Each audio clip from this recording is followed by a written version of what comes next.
چا باندې چې قرض وي او قرض ډیر زیات وي او قرض ختمیږي نه، د ختمېدو اسباب ورته نه برابرېږي، نو دا عمل لازم یو کوي. انشاءالله العزیز تا باندې څومره هم قرض وي، څومره هم د باندې د خلکو پیسې وي یا داسې روزګار کې ترقي نه کېږي، روزګار دې بالکل بند وي، هره مخه دې بندېږي، هره لاره ته بندېږي، نو دا عمل یو ځل وکړئ، انشاءالله تاسو ته به فایده په خپله سترګو ښکاره شي او روزګار کې به هم ترقي راځي او الله تعالی به د باندې غیب نه اسباب برابروي او پیسې هغه بندوبست به الله تعالی کوي. عمل چې کوم دی هغه ډیر زیات مجرب دی او الحمدلله ما ته ډیرو زیاتو بزرګانو دغه عمل لا کړی دی او دغه عمل زه د ډیر وخت نه کوم، الحمدلله ثم الحمدلله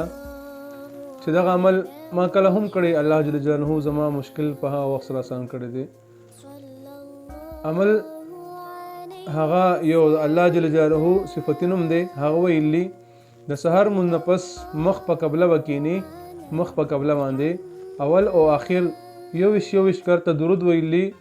چې کوم درود ویل شي هغه هم خدي خو زه خپله درود قادره اللهم صل علی محمد و آله و عترته بعدد کل معلوم لک، زه خپله دا درود ډیر ویم. دغه درود او دغه نه پس 300 نه 1400 کرته دا وظیفه کول دي.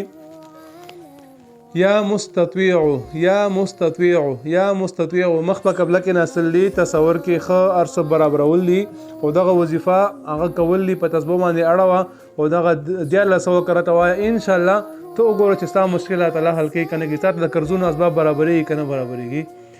دا ویډیو